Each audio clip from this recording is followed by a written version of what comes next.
Pembahasan mengenai apakah bangsa Rusia atau bangsa Slav memiliki kaitan dengan Ya'juj dan Ma'juj dalam perspektif Islam merupakan topik yang sejak lama memancing rasa ingin tahu banyak umat Islam. Ketertarikan ini biasanya muncul karena adanya gambaran dahsyat tentang Ya'juj dan Ma'juj sebagai kaum perusak besar di akhir zaman. Lalu muncul keinginan manusia untuk mencocokkan gambaran tersebut dengan bangsa-bangsa besar yang dikenal dalam sejarah dunia. Untuk memahami persoalan ini secara utuh, diperlukan sebuah narasi yang mengalir, berurutan, dan berpijak pada sumber-sumber Islam, sekaligus menjelaskan bagaimana spekulasi-spekulasi tersebut muncul dan mengapa para ulama menanggapinya dengan sangat hati-hati. Kisah Ya'juj dan Ma'juj dalam Islam berakar kuat pada Al-Quran. Allah menceritakan kisah ini dalam surah Al-Kahfi ketika seorang pemimpin yang adil dan beriman bernama Zulkarnain melakukan perjalanan ke berbagai penjuru bumi. Dalam salah satu perjalanannya, Zulkarnain sampai pada suatu kaum yang hidup di antara dua gunung. Kaum ini mengeluhkan gangguan dari Ya'juj dan Ma'juj yang mereka gambarkan sebagai kaum perusak yang tidak pernah berhenti menimbulkan kerusakan di bumi. Mereka meminta Zulkarnain untuk membangun suatu penghalang agar Ya'juj dan Ma'juj tidak dapat lagi menyerang dan merusak kehidupan mereka. Atas pertolongan Allah, Zulkarnain membangun dinding yang sangat kokoh dari besi dan tembaga, sehingga Ya'juj dan Ma'juj tidak mampu memanjat atau melubanginya. Al-Quran kemudian menegaskan bahwa dinding tersebut akan tetap berdiri hingga datang janji Allah, dan ketika janji itu tiba, dinding tersebut akan hancur dan Ya'juj dan Ma'juj akan keluar memenuhi bumi. Gambaran ini bersifat sangat kuat dan penuh makna, tetapi pada saat yang sama sangat sedikit memberikan rincian teknis tentang siapa sebenarnya Ya'juj dan Ma'juj itu secara etnis atau geografis. Dalam hadis-hadis Nabi Muhammad, Ya'juj dan Ma'juj dijelaskan sebagai manusia dari keturunan Nabi Adam. Mereka bukan makhluk gaib, bukan jin, dan bukan makhluk aneh di luar kategori manusia. Mereka hidup, makan, minum, menikah, dan berkembang biak seperti manusia lainnya. Namun jumlah mereka sangat besar, dan ketika mereka keluar pada akhir zaman, mereka akan menyebabkan kerusakan yang meluas di seluruh penjuru bumi. Dalam beberapa riwayat disebutkan bahwa jumlah mereka jauh melampaui jumlah manusia lain, sehingga menimbulkan gambaran betapa dahsyatnya ujian yang akan dihadapi manusia pada masa itu. Para ulama tafsir sejak generasi awal memahami bahwa kisah Ya'juj dan Ma'juj termasuk dalam perkara gaib yang detailnya tidak dijelaskan secara rinci oleh Allah dan Rasul-Nya. Oleh karena itu, para ulama seperti Ibnu Katsir, At-Tabari, dan Al-Qurtubi lebih banyak menukil pendapat-pendapat yang berkembang tanpa menetapkan satu pandangan pasti. Mereka menyebutkan berbagai riwayat dari ahli kitab, cerita-cerita sejarah, dan dugaan geografis, tetapi selalu menekankan bahwa kebenaran mutlaknya hanya diketahui oleh Allah. Ketika wilayah Islam meluas hingga mencakup kawasan Persia, Asia Tengah, dan mendekati wilayah Kaukasus, para ulama dan sejarawan Muslim mulai mengenal bangsa-bangsa yang hidup di utara. Mereka mendengar tentang bangsa-bangsa yang mendiami daerah pegunungan, memiliki fisik yang berbeda dari bangsa Arab, dan hidup dalam jumlah besar. Dalam catatan-catatan sejarah Islam klasik, terdapat deskripsi tentang bangsa-bangsa berkulit terang, bermata terang, dan berambut pirang yang hidup di wilayah utara dunia Islam. Dari sinilah mulai muncul dugaan-dugaan awal yang mencoba mengaitkan bangsa-bangsa utara tersebut dengan Ya'juj dan Ma'juj. Namun, dugaan ini tidak berdiri di atas dalil yang pasti. Ia lebih merupakan upaya manusia untuk memahami teks agama melalui kacamata pengetahuan geografis dan sejarah yang mereka miliki saat itu. Pada masa tersebut, peta dunia belum sepenuhnya terpetakan dan banyak wilayah masih diselimuti misteri. Maka wajar jika sebagian orang mengaitkan kaum yang tidak mereka kenal dengan gambaran Ya'juj dan Ma'juj yang penuh ancaman. Bangsa Slav yang kemudian dikenal mencakup Rusia dan wilayah Eropa Timur mulai memainkan peran besar dalam sejarah dunia pada masa berikutnya. Mereka membangun kerajaan, memperluas wilayah, dan menjadi kekuatan besar secara militer dan politik. Dalam pandangan sebagian orang Muslim awam, kekuatan besar ini terkadang dipandang selaras dengan gambaran Ya'juj dan Ma'juj sebagai kaum yang jumlahnya banyak dan kekuatannya luar biasa.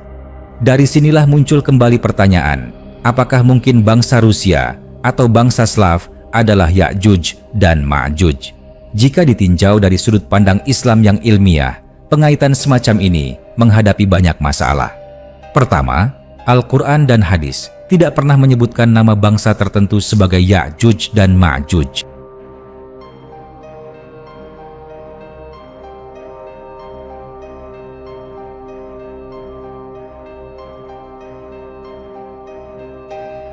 Kedua, Ya'juj dan Ma'juj digambarkan sebagai kaum yang terhalang oleh suatu dinding besar hingga waktu yang ditentukan oleh Allah. Sementara bangsa Rusia dan Slav telah lama berinteraksi dengan dunia luar, memiliki sejarah panjang, peradaban yang jelas, dan tidak pernah tercatat sebagai bangsa yang terkurung di balik penghalang misterius hingga akhir zaman. Selain itu, banyak ulama menekankan bahwa Ya'juj dan Ma'juj akan keluar secara tiba-tiba sebagai bagian dari tanda besar akhir zaman, bukan secara bertahap seperti munculnya sebuah bangsa dalam sejarah. Kehadiran mereka akan disertai dengan kekacauan global yang belum pernah terjadi sebelumnya. Ini berbeda dengan dinamika politik dan sejarah bangsa-bangsa di dunia, termasuk Rusia yang berkembang melalui proses sejarah yang panjang dan dapat dilacak. Dalam kajian Islam kontemporer, para ulama sering mengingatkan agar umat Islam tidak terjebak dalam upaya mengidentifikasi Ya'juj dan Ma'juj dengan bangsa tertentu yang ada saat ini. Pendekatan semacam ini dinilai lebih banyak menimbulkan spekulasi daripada manfaat.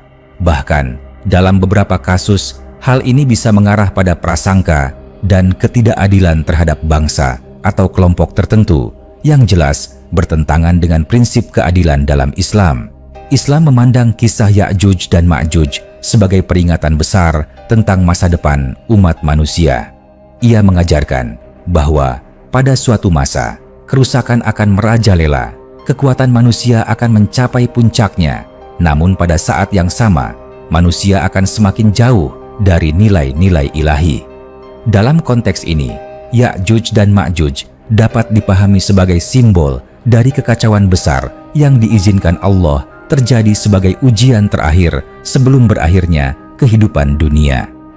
Dengan memahami kisah ini secara lebih mendalam, fokus seorang Muslim seharusnya tidak tertuju pada mencari siapa Ya'juj dan Ma'juj dalam peta dunia saat ini, tetapi pada bagaimana mempersiapkan diri menghadapi fitnah akhir zaman.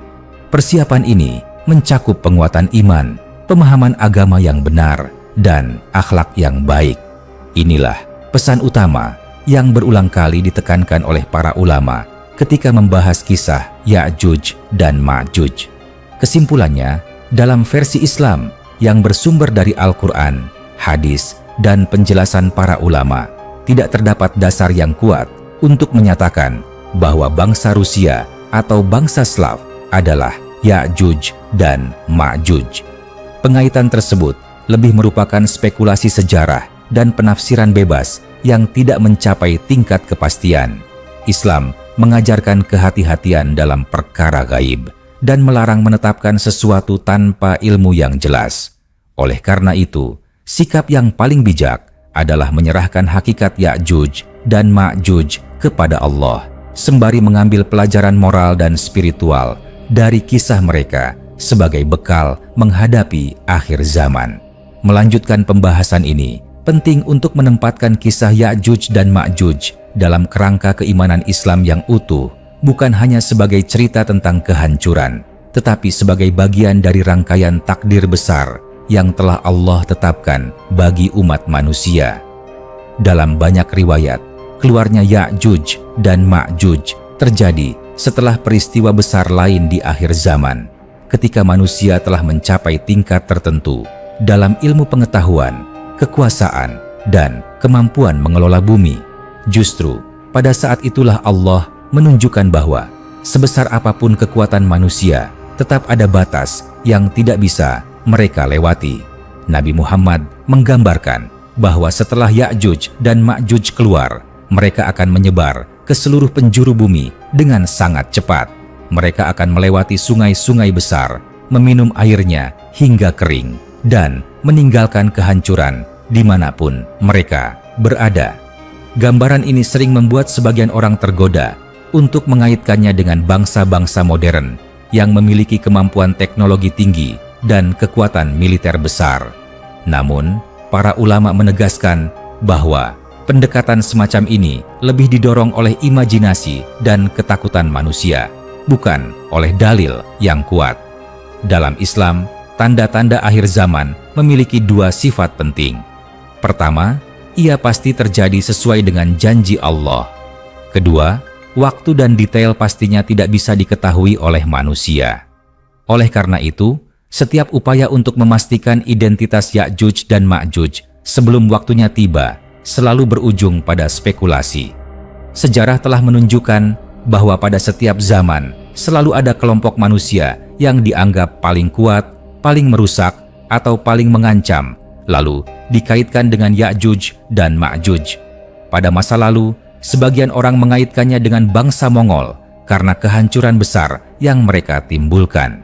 Di masa modern, ada yang mengaitkannya dengan bangsa-bangsa besar seperti Rusia atau kekuatan global lainnya.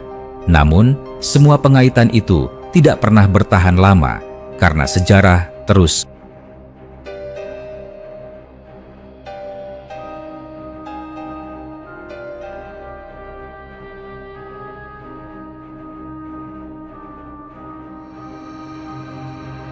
Jika dilihat dari sudut pandang akidah Islam, Ya'juj dan Ma'juj bukanlah simbol dari satu bangsa tertentu, melainkan fenomena manusia secara kolektif ketika kerusakan telah mencapai puncaknya. Mereka adalah manusia, tetapi kehilangan kendali moral, sehingga kekuatan yang seharusnya digunakan untuk kebaikan berubah menjadi alat kehancuran. Inilah sebabnya Al-Quran tidak menyebutkan detail etnis atau bangsa mereka agar manusia tidak terjebak dalam penilaian sempit dan prasangka terhadap kelompok tertentu. Para ulama juga menekankan bahwa dinding yang dibangun oleh Zulkarnain bukan sekadar struktur fisik, tetapi juga simbol perlindungan Allah terhadap manusia. Selama Allah menghendaki, tidak ada kekuatan apapun yang mampu menembus batas tersebut. Namun ketika Allah menghendaki sebaliknya, dinding yang tampak kokoh itu akan runtuh dengan mudah. Pesan ini mengajarkan bahwa keamanan sejati bukan terletak pada teknologi, benteng, atau kekuatan militer, melainkan pada kehendak dan perlindungan Allah. Dalam konteks ini, mengaitkan bangsa Rusia atau bangsa Slav dengan Ya'juj dan Ma'juj justru berpotensi mengaburkan pesan utama tersebut. Fokus bergeser dari introspeksi diri dan perbaikan moral menjadi pencarian kambing hitam di luar diri. Padahal, Islam mengajarkan bahwa kerusakan di bumi seringkali merupakan akibat dari perbuatan manusia sendiri ketika mereka melampaui batas dan melupakan nilai-nilai ilahi. Lebih jauh lagi, Islam melarang sikap merendahkan atau mencurigai suatu bangsa hanya karena perbedaan ras, budaya, atau kekuatan politik. Semua manusia adalah keturunan Nabi Adam, dan kemuliaan seseorang di sisi Allah tidak ditentukan oleh asal bangsa, melainkan oleh ketakwaan. Oleh karena itu, menstigma suatu bangsa sebagai Ya'juj dan Ma'juj tanpa dasar yang jelas bertentangan dengan prinsip keadilan dan persaudaraan manusia yang diajarkan Islam. Para ulama akhir zaman sering mengingatkan bahwa salah satu ujian terbesar menjelang kiamat adalah kekacauan informasi. Banyak orang akan berbicara tentang agama tanpa ilmu, menyebarkan teori-teori yang terdengar, meyakinkan, tetapi tidak memiliki dasar yang kuat. Isu Ya'juj dan Ma'juj termasuk dalam kategori ini. Ia mudah menarik perhatian karena bersifat misterius dan menakutkan, tetapi juga mudah disalahgunakan untuk kepentingan tertentu, baik politik, ideologi, maupun sensasi semata. Oleh karena itu, sikap seorang Muslim seharusnya adalah menempatkan kisah Ya'juj dan Ma'juj sebagai bagian dari iman kepada hal-hal yang gaib. Ia diyakini keberadaannya karena Allah dan Rasul-Nya menyampaikannya, tetapi tidak dijadikan alat untuk menilai atau menghakimi bangsa-bangsa yang hidup di dunia saat ini. Dengan sikap ini, seorang Muslim tetap teguh dalam keyakinannya tanpa terjebak dalam spekulasi yang melelahkan dan seringkali menyesatkan. Pada akhirnya, pembahasan tentang apakah bangsa Rusia atau bangsa Slav memiliki kaitan dengan Ya'juj dan Ma'juj akan selalu muncul kembali, terutama ketika dunia berada dalam ketegangan dan ketidakpastian. Namun Islam memberikan kerangka yang jelas dalam menyikapi hal ini. Yang pasti bukanlah siapa mereka, melainkan apa pelajaran yang harus diambil. Pelajaran itu adalah tentang batas kekuatan manusia, tentang kepastian janji Allah, dan tentang pentingnya menjaga iman serta akhlak di tengah dunia yang semakin kompleks dan penuh fitnah. Dengan pemahaman ini, umat Islam diharapkan tidak terjebak dalam ketakutan berlebihan atau prasangka terhadap bangsa tertentu. Sebaliknya, mereka diarahkan untuk memperbaiki diri, memperkuat hubungan dengan Allah, dan berkontribusi pada kebaikan dunia selama masih ada kesempatan. Inilah esensi sejati dari kisah Ya'juj dan Ma'juj dalam Islam. Sebuah kisah yang bukan untuk menakut-nakuti, tetapi untuk menyadarkan dan mempersiapkan manusia menghadapi akhir perjalanan hidup di dunia. Melanjutkan narasi ini lebih jauh, perlu dipahami bahwa dalam tradisi keilmuan Islam, kisah-kisah besar seperti Ya'juj dan Ma'juj selalu ditempatkan dalam bingkai tarbiyah ruhani, yaitu pendidikan jiwa manusia agar tidak tertipu oleh kekuatan dunia. Sejak generasi sahabat hingga ulama akhir zaman, pembahasan tentang Ya'juj dan Ma'juj selalu diiringi dengan penekanan agar manusia tidak terjebak pada rasa aman palsu. Dunia akan terus berkembang, peradaban akan semakin maju, dan manusia akan merasa seolah-olah telah menguasai segalanya. Namun justru pada saat itulah ujian terbesar datang. Dalam banyak riwayat disebutkan bahwa keluarnya Ya'juj dan Ma'juj terjadi setelah turunnya Nabi Isa ke bumi. Nabi Isa pada masa itu memimpin orang-orang beriman, tetapi bahkan beliau pun diperintahkan oleh Allah untuk membawa kaum beriman berlindung ke tempat yang aman ketika Ya'juj dan Ma'juj keluar. Hal ini memberikan pelajaran yang sangat mendalam bahwa ancaman Ya'juj dan Ma'juj bukanlah sesuatu yang bisa dihadapi dengan kekuatan senjata atau strategi manusia.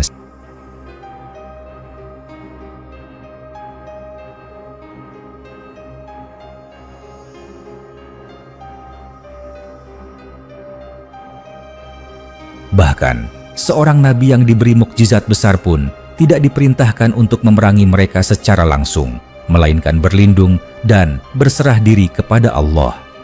Gambaran ini semakin memperjelas bahwa Ya'juj dan Ma'juj bukan sekadar bangsa kuat biasa seperti yang dikenal dalam sejarah dunia. Mereka adalah fenomena akhir zaman yang berada di luar kebiasaan sejarah manusia. Kerusakan yang mereka timbulkan bukan hanya kerusakan fisik, tetapi juga kerusakan tatanan kehidupan secara menyeluruh. Karena itulah, usaha untuk mengidentifikasi mereka dengan bangsa-bangsa yang telah dikenal, seperti Rusia atau bangsa Slav, menjadi semakin tidak relevan jika ditinjau dari keseluruhan gambaran ajaran Islam. Dalam sejarah Islam, umat pernah menghadapi masa-masa kelam yang hampir menyerupai gambaran kehancuran besar.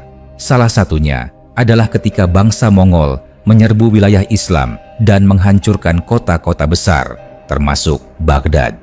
Pada masa itu, banyak ulama dan masyarakat awam yang mengira bahwa bangsa Mongol adalah Ya'juj dan Ma'juj. Jumlah mereka yang besar, kekuatan militernya yang luar biasa, dan kehancuran yang mereka tinggalkan membuat dugaan tersebut terasa masuk akal bagi orang-orang yang hidup pada masa itu. Namun, seiring waktu, terbukti bahwa bangsa Mongol hanyalah salah satu episode sejarah manusia, bukan Ya'juj dan Ma'juj sebagaimana yang dijanjikan akan keluar menjelang kiamat. Pelajaran dari peristiwa tersebut sangat penting. Ia menunjukkan bahwa kecenderungan manusia untuk mengaitkan musibah besar dengan Ya'juj dan Ma'juj adalah pola yang berulang. Setiap kali muncul kekuatan besar yang menimbulkan ketakutan dan kehancuran, muncul pula anggapan bahwa inilah Ya'juj dan Ma'juj.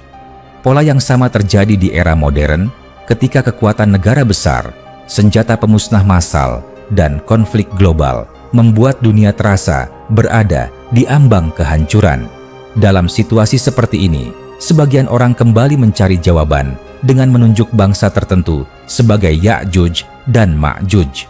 Namun, Islam mengajarkan agar umatnya belajar dari sejarah, bukan mengulang kesalahan yang sama. Jika bangsa Mongol yang pernah dianggap Ya'juj dan Ma'juj ternyata bukan, maka kehati-hatian yang sama harus diterapkan ketika muncul dugaan terhadap bangsa Rusia atau bangsa Slav. Besarnya wilayah, jumlah penduduk, atau kekuatan militer bukanlah bukti bahwa suatu bangsa adalah Ya'juj dan Ma'juj. Semua itu hanyalah karakteristik umum kekuatan dunia yang silih berganti dari satu zaman ke zaman lainnya. Lebih dalam lagi, para ulama menekankan bahwa fokus utama seorang muslim seharusnya bukan pada siapa Ya'juj dan Ma'juj secara identitas duniawi, tetapi pada kondisi batin dan amal perbuatannya sendiri. Kisah Ya'juj dan Ma'juj adalah cermin peringatan tentang apa yang terjadi ketika manusia melepaskan kendali moral dan spiritual. Kerusakan besar yang digambarkan bukan hanya akibat kekuatan fisik, tetapi akibat hilangnya nilai-nilai kebenaran, keadilan, dan kasih sayang dalam diri manusia. Dalam konteks inilah, kisah Ya'juj dan Ma'juj menjadi sangat relevan sepanjang zaman.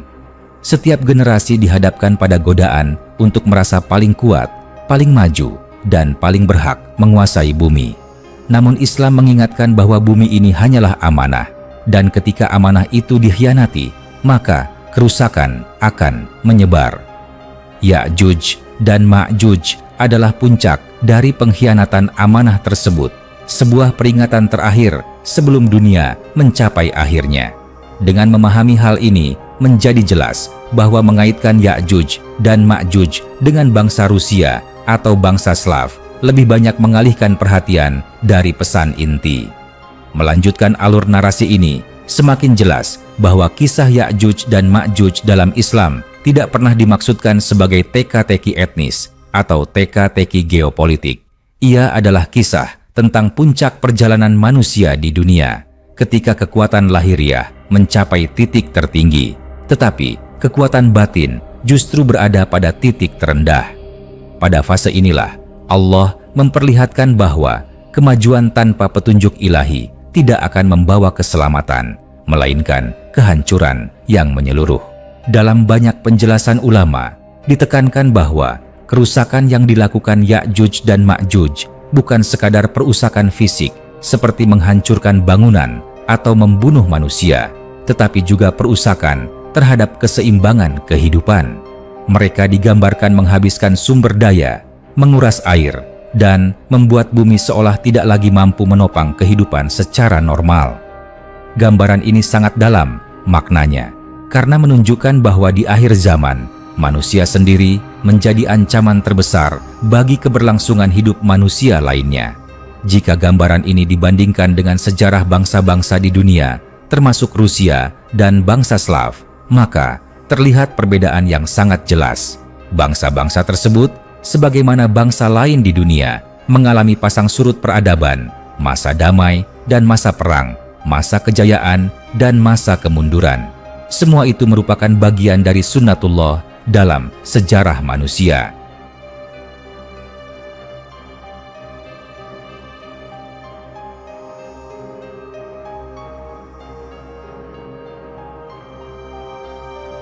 Tidak ada satupun dari dinamika tersebut yang secara pasti dan utuh mencerminkan gambaran Ya'juj dan Ma'juj sebagaimana dijelaskan dalam Nash Islam. Dalam perspektif iman, Ya'juj dan Ma'juj adalah ujian global yang belum pernah terjadi sebelumnya. Bahkan Nabi Isa yang pada saat itu berada di bumi dan memimpin kaum beriman tidak diperintahkan untuk melawan mereka secara langsung. Ini menunjukkan bahwa skala ancaman Ya'juj dan Ma'juj berada di luar kemampuan normal manusia, sekuat apapun mereka.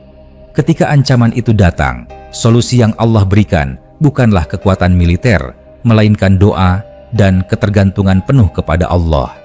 Hal ini kembali menegaskan bahwa Ya'juj dan Ma'juj tidak bisa disamakan dengan bangsa-bangsa yang eksistensinya dapat dihadapi, dinegosiasikan, atau dikalahkan melalui proses sejarah biasa. Bangsa Rusia dan bangsa Slav, seperti bangsa-bangsa lainnya, adalah bagian dari tatanan dunia yang masih berjalan dalam hukum sebab akibat yang normal. Mereka bisa kuat hari ini dan lemah esok hari, bisa menang dalam satu fase dan kalah di fase lain. Sementara Ya'juj dan Ma'juj adalah bagian dari ketetapan akhir yang langsung berada di bawah kehendak Allah tanpa perantara proses sejarah yang panjang. Di sisi lain, ketertarikan manusia untuk terus mengaitkan Ya'juj dan Ma'juj dengan bangsa tertentu menunjukkan satu hal yang sangat manusiawi, yaitu kebutuhan untuk memberi bentuk konkret pada sesuatu yang gaib. Manusia cenderung merasa lebih tenang ketika sesuatu yang menakutkan memiliki wajah, nama, dan lokasi yang jelas. Namun, Islam justru mengajarkan kebalikannya dalam perkara gaib, yaitu menerima keterbatasan pengetahuan manusia dan tidak memaksakan penafsiran di luar batas wahyu. Para ulama mengingatkan bahwa terlalu sibuk membicarakan siapa Ya'juj dan Ma'juj dapat membuat seseorang lalai dari kewajiban utamanya sebagai hamba Allah. Ketika perhatian terfokus pada spekulasi, energi spiritual justru terkuras untuk hal yang tidak menghasilkan amal. Padahal, tujuan utama dari berita tentang akhir zaman adalah agar manusia memperbaiki diri, bukan agar mereka menjadi ahli teori tentang masa depan. Dalam konteks inilah, pembahasan tentang Rusia atau bangsa Slav seharusnya ditempatkan secara proporsional. Mereka adalah bangsa-bangsa yang memiliki sejarah, budaya, dan dinamika sosial politik sendiri.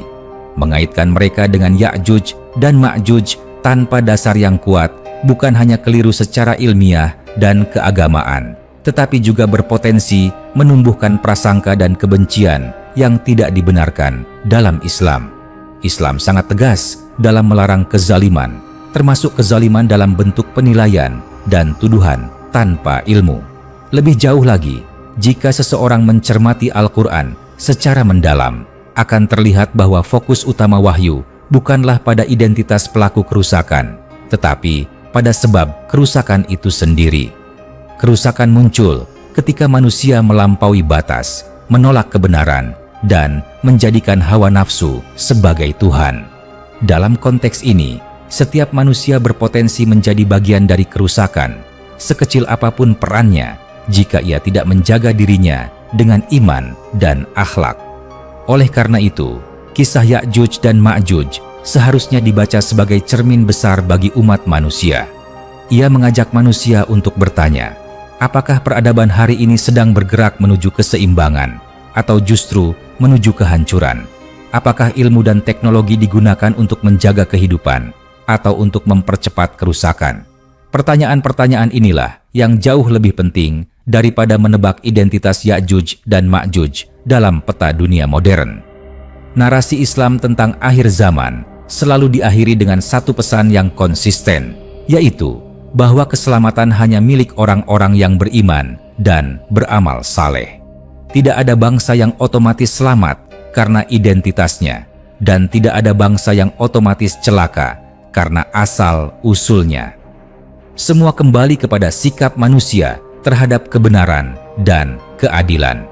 Dengan prinsip ini, Islam membebaskan manusia dari ketakutan berlebihan terhadap sesama manusia dan mengarahkannya untuk takut hanya kepada Allah.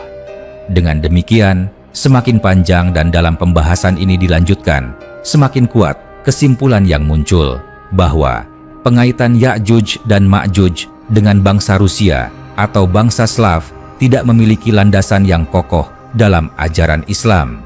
Ia lebih merupakan refleksi kecemasan manusia modern yang hidup di tengah dunia yang tidak stabil. Islam hadir bukan untuk memperbesar kecemasan itu, tetapi untuk menenangkannya dengan iman, ilmu, dan sikap adil.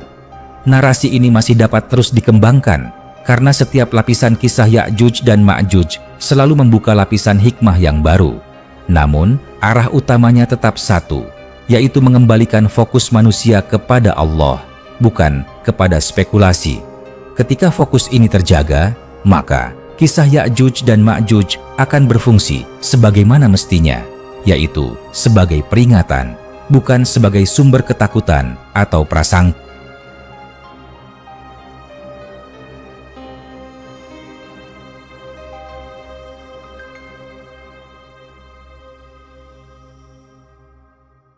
Melanjutkan rangkaian narasi ini, semakin tampak bahwa kisah Ya'juj dan Ma'juj dalam Islam sesungguhnya berbicara tentang fase terakhir perjalanan manusia di bumi, ketika batas antara kemampuan dan kesombongan menjadi sangat tipis.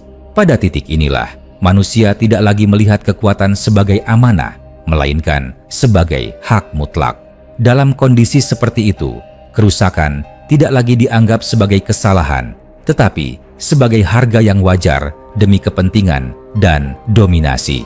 Gambaran inilah yang membuat kisah Ya'juj dan Ma'juj selalu relevan di setiap zaman, tanpa harus dikunci pada satu bangsa atau wilayah tertentu. Para ulama menjelaskan bahwa ketika Ya'juj dan Ma'juj keluar, dunia berada dalam keadaan yang sangat rapuh secara moral. Manusia telah terbiasa melihat kezaliman, kerusakan, dan penindasan sebagai hal biasa. Hati menjadi keras, empati menipis, dan ukuran kebenaran tidak lagi ditentukan oleh wahyu, melainkan oleh kekuatan dan kepentingan.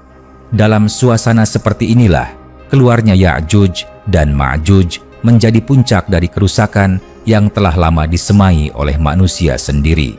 Jika sudut pandang ini digunakan, maka pertanyaan tentang apakah bangsa Rusia atau bangsa Slav adalah Ya'juj dan Ma'juj menjadi kurang relevan. Sebab fokus utama Islam bukan pada siapa pelaku kerusakan itu secara nama dan identitas, melainkan pada pola kerusakan itu sendiri. Pola tersebut bisa muncul di bangsa manapun, pada masa apapun, ketika manusia melupakan batas dan nilai ilahi. Dengan kata lain, Islam tidak mengajarkan untuk menunjuk jari keluar, tetapi mengajak manusia untuk bercermin ke dalam.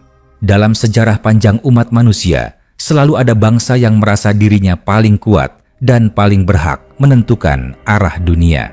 Kekuasaan semacam ini seringkali dibungkus dengan dalih keamanan, kemajuan, atau peradaban. Namun, Al-Quran berulang kali mengingatkan bahwa kekuatan yang tidak dibarengi keadilan pada akhirnya akan menjadi sebab kehancuran. Kisah Ya'juj dan Ma'juj adalah klimaks dari peringatan tersebut, sebuah gambaran ekstrim tentang apa yang terjadi ketika kekuatan dilepaskan dari nilai ketuhanan. Oleh karena itu, banyak ulama menegaskan bahwa usaha mengidentifikasi Ya'juj dan Ma'juj dengan bangsa-bangsa modern seringkali lebih mencerminkan ketakutan dan kecemasan zaman, bukan pemahaman agama yang mendalam. Di era modern, ketika dunia terasa semakin kecil, namun konflik semakin besar, manusia cenderung mencari simbol ancaman global. Bangsa-bangsa besar dengan wilayah luas dan pengaruh kuat pun menjadi sasaran proyeksi ketakutan tersebut. Namun, Islam mengajarkan agar rasa takut itu diarahkan kepada Allah, bukan kepada sesama manusia. Lebih jauh lagi, jika dicermati dengan jujur, dunia modern justru menunjukkan bahwa kerusakan seringkali bersifat sistemik dan lintas bangsa. Eksploitasi alam, ketimpangan ekonomi, peperangan, dan kerusakan moral tidak bisa disematkan pada satu bangsa saja. Semua bangsa, besar atau kecil, kuat atau lemah, memiliki potensi untuk terlibat di dalamnya. Dalam konteks ini, Ya'juj dan Ma'juj dapat dipahami sebagai simbol akumulasi kerusakan global yang melibatkan banyak pihak, bukan identitas tunggal yang bisa ditunjuk dengan mudah. Para ulama juga mengingatkan bahwa salah satu hikmah Allah tidak menjelaskan detail identitas Ya'juj dan Ma'juj adalah agar manusia tidak terjebak dalam rasa aman palsu. Jika identitas mereka disebutkan secara jelas, bisa jadi manusia merasa aman selama merasa tidak termasuk di dalamnya. Padahal pesan Al-Quran jauh lebih dalam, yaitu bahwa setiap manusia harus waspada terhadap potensi kerusakan dalam dirinya sendiri. Dengan cara ini, kisah Ya'juj dan Ma'juj menjadi sarana muhasabah, bukan sekadar cerita tentang orang lain.